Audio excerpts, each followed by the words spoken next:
Alright, so I'm going to let you guys know right off the bat, I am a huge Dragon Ball Z fanboy.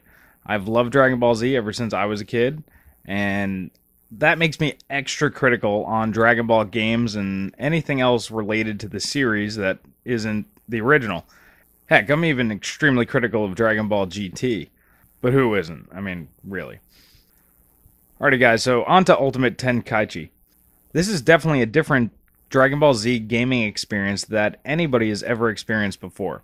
Unlike previous games in this series, where you go ahead and you do button combinations and then special attacks happen, and it's all kind of slow, and it doesn't feel exactly like what Dragon Ball is. I mean, you have the super explosions and the special moves, and that's great, but it never really captured the true essence of Dragon Ball Z. I'm here to say that Ultimate Tenkaichi went ahead and got the essence of Dragon Ball. It's super fast-paced action and actually made it work in a game. The way they went ahead and did this is most of the fighting is actually just a bunch of mini-games. For example, if you have enough energy and somebody's trying to hit you with a Kamehameha, you can try to block the attack, which will go ahead and decrease its effectiveness by about 25%. You can go ahead and try to dodge the attack, which on the Xbox version, you go ahead and you have to hit the X button at the correct time, which is actually pretty hard to do, to be honest with you. And then you can also try and bounce it back and hit them with their own attack, just like what happens in the series all the time. Obviously, the block takes less energy than the dodge takes less energy than the knockback. So there's a little bit of strategy involved, because you got to pick which one you want to use. Energy in this game is really important. But back to what I was saying about the minigames. Let's say your opponent starts beating the crap out of you and starts hitting you in a combat sequence. You can go ahead and hit buttons repeatedly to try and break out of this. When that happens, sometimes they can go ahead and counter you, and then you can try and counter their counter. And what'll happen is a little bar will go across the screen, and you got to hit the right button at the right time. If you don't, they pummel you, and if you get it all right, then you get out of the attack sequence and you hit them a little bit. So basically, it's a bunch of back and forth between combo sequences.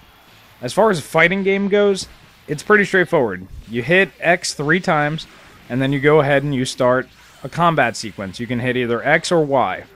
X equals melee, and Y equals energy, and that'll knock them back. So this brings a more cinematic feel to the game, where you're more interacting with the action that's on the screen by hitting button combinations versus you actually doing each and every move yourself. It's not a traditional fighter in that way. You're more of just the timing guy. A lot of people would say that that's a bad thing, that's a step backwards, but it's really the only way to make Dragon Ball Z work. You can't hit 50 punches in 3 seconds. It's impossible, but that's what Dragon Ball Z is about. Super duper fast, ultra hard-hitting battles. So this game actually is able to present that to you through the mini-games. So this is something a lot of people might be critical of, but it's actually a lot of fun to watch. It's like being engaged in the actual anime itself.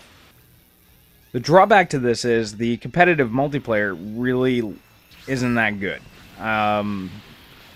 Because the fighting is really basic. You're basically just doing sequences off of each other and button mashing, and there's just no technical aspects to it. So it's not a whole lot of fun, to be honest with you. The good news is there's tons of single-player experience in this game. Obviously, you have your normal story mode, which I'm not really going to cover, because if you don't know the Dragon Ball Z series, you're probably not going to like this game anyway. But it has the full fleshed out, starts with Dragon Ball Z, goes through GT, the whole story arc. The good thing that they do with that is they cut out a lot of the mundane sequences. Like everybody that fights Frieza before Goku, that's all just one battle in this game.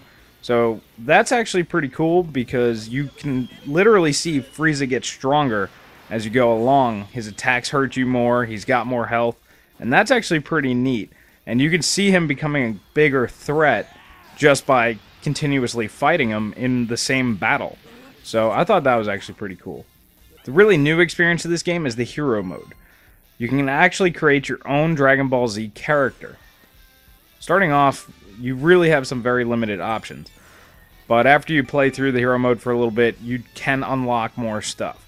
I was a little worried about that my first time playing it. I'm just going to give you guys the heads up. There are a lot of collectibles in there. So it's actually worth hunting all that stuff down. So your first character is not going to be the coolest guy ever, but you can definitely make your second character the coolest guy ever. The hero mode actually takes place in a separate Dragon Ball universe from the actual story that we all know. So this way it's not treading on any canon, and they can pretty much do anything that they want. And trust me, they do. Right off the bat, you'll notice the story arc has nothing to do with Dragon Ball Z in the way that we know it. So that's actually pretty cool. So this is a totally new experience. And you get to travel around the world and hunt down Dragon Balls and fight, major characters in different ways than you're used to. And you get to experience a unique Dragon Ball Z story arc that nobody's ever seen before. And that's pretty awesome, because everybody wants new content for Dragon Ball Z, and God only knows if they'll ever make it. Overall, I'm going to keep this pretty simple. The graphics are good. The voice acting's pretty good, except for my minor gripe with Frieza. The music's actually really catchy in this game. It keeps playing over and over in my head, to be honest with you. The fighting sequences look and feel just like you would expect them to from a Dragon Ball Z TV show, movie, whatever you like to watch. And you get to interact with it, and you can even create your own story arc. For Dragon Ball Z fans, this is a must-buy. This game is awesome for a single-player experience, and has a lot of content. To be honest, I didn't complete both story mode and hero mode. I couldn't even tell you exactly how long this is, but I'm in it for about 15 hours already, and that's more time than I've ever spent on a fighting game, ever, without competitive multiplayer. Alrighty guys, for more details go to www.gamersarmada.com and check out my full written review. I have to save the world. I can't lose here. I won't lose here!